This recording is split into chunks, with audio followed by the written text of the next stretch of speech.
Welcome to the world's first Straight Talk Solarcast. This is your go-to podcast for answers about solar. Brought to you by Solar Harmonics in Northern California, who invite their customers to own their energy by purchasing a solar panel system for their home, business, or farm. Each episode, we discuss questions facing people making the decision to go solar. The solutions to your questions are given to you straight by one of the leading experts in the solar industry, Jamie Duran, president of Solar Harmonics. Feel free to search our library for answers to questions that you're facing when considering solar. And now, here's Adam Duran, our host with the questions, and Jamie Duran, our solar expert with Straight Talk Solarcast. Hello, Jamie. Hello, Adam. How's everything in the land of solar this week? Well, it has been a very, very warm week. And so the phones have been very quiet and nobody is freaking out and everything is going great. Okay. End of the episode. Opposite of that. No. It's been, well, except for the hot part, it's been over 100 degrees most of the week. PG&E is shutting down power for thousands of people in our territory out here. Wow. And I mean, it's just they're PG&E saying, well, we don't want any fires to break out, so we're turning off everyone's power, which seems like the least productive thing you could do. But and so people who don't have batteries, they're just sitting in the dark. People who do have batteries are somewhat new to it. And while a lot of batteries now say, oh, we back up the whole home, which means the power goes out, you're not going to miss a thing. You're not even going to know that there's a power outage. And unfortunately, batteries have limitations. So if you have refrigerator, freezer, electric vehicle, air conditioner, heat pump, swimming pool pump, all these things all pulling power from the battery, the battery can only handle about, it used to be 5 kilowatts of power. So like a few lights, TV, internet, and one refrigerator, that would max it out. But now they're at 11 kilowatts. And so you can run an air conditioner and then that's it. And the air conditioner will run for 1 to 2 hours. But you can't run everything as if there's no outage at all. And so people have to throttle down what they're using. And if they don't, then panic ensues. And so the battery shuts down and then everything turns off. And now they're sitting in the dark, except, they paid thousands and thousands of dollars for this box that they are now very upset about. And guess how many people are looking inward? All of them. Every last one of them, Jamie. Everyone's quite that's mature. Opposite as well. It's the first call is to us and saying, this system doesn't work, and you sold us a piece of junk. And I was like, no. You have the app. Look at the app. And what is the app saying? And the app is saying, oh, you've overloaded, and you need to start turning off appliances. And then you probably reboot the battery, and then it'll come back online and start powering at a much more modest amount. But unfortunately, it's not unlimited power, everything in the home. It's not 200 amps of power. And so it's going to need some help. And so that part's been always exciting to deal with. Oh boy. Well, and then we also have the folks who are, their solar, if their inverter went out, this is a terrible time of year for that to happen. And it does happen.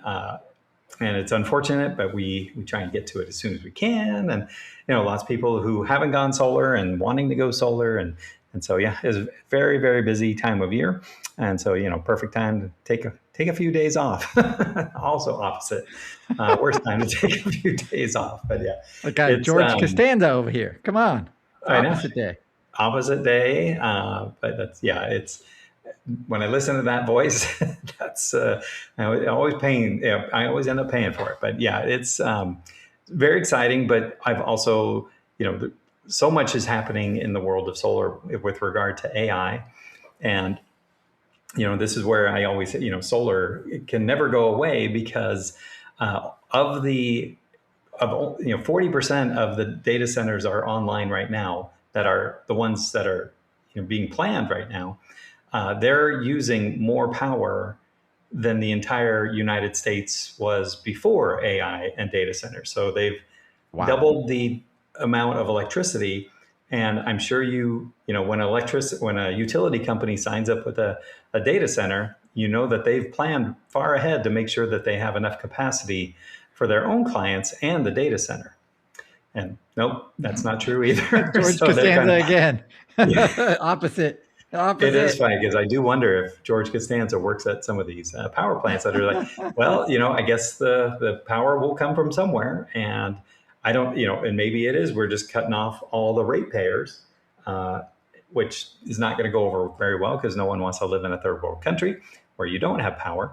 But it's going to be interesting to see because if we're more than doubling or tripling the energy demand, and it takes 10 15 years just to build a new substation, not even transformers and power lines and underground and all that stuff. It's just, even if we had a 20-year head start, we would not even be close to the amount of infrastructure. So this is where solar makes a whole lot of sense. And it's data centers, governments, economic development, everyone's got to help get these get enough power going, so it's not going to disrupt people who are trying to run their air conditioning on a battery, or and PG&E turning off power because they're worried about the fires and so forth. So it's going to be everything working together, and it's going to be a real big job. So but it is, if you're listening and you do have a data center that you're doing, you might want to think, the power is one part, the water is another part. There's so much bad press with many communities and legislators saying no data centers in our state, and take it somewhere else and all this kind of stuff. So data centers are trying to look at going on the water, in the ocean, or out in space, or in Antarctica and stuff like that. And each one of those has pluses and minuses, but not I don't know what's going to be actually feasible when just because when the electricity is produced, it must be used or it must be stored. And every time you store it, it's a little bit less. And the further it travels, the less electricity makes it to the final destination. So it's a whole thing. And so what do you think the solution is? That's right. Nobody knows. Yeah, for these data centers, I mean, they need electricity, right? So. Oh yeah, that's it's so funny when I watch these AI and robot movies and things, and I'm like, well, either the robot's running on a battery, and is the battery last forever? Apparently, it can last hundreds and hundreds of years. But yeah, it's woohoo! Yeah, nuclear powered, Jamie. That's what they must be. Impossible. So who knows? But yeah, it's not. Maybe the Terminator was solar powered, but he did pretty good at night too. So I don't know. It's a whole thing, and I don't know how it's going to. AI is here. It's not going anywhere. And a lot of people are using it. Oh, yeah. I saw one study that said a professor gave a test and to his 60 students, and it was a take-home test, and everyone got at least a B, but almost everyone got an A on the test. Then he gave an in-class test at the end of the semester, and the highest grade was a C. And so he's, and this was 100% of the class. And so we're definitely developing a lot of students who are going to be really good at using AI. And it's, that's just the new skill set that's being developed. And so it's going to be very interesting to see, with data centers, robotics, so much more, and it all needs electricity. And so it's going to be really interesting to see where that electricity comes from. But it seems pretty obvious to me and to you and every other listener that we talk to is that it's got to come from the sun, and because it's also the fastest, easiest to deploy. And it's a lot less community pushback if you're saying you're not going to kick people off the grid to put in your data center. So, but very interesting. Always something. But yep, I think that's all. If you have any questions? That's all I have. Yeah. So that's your solution, is just solar around these data centers?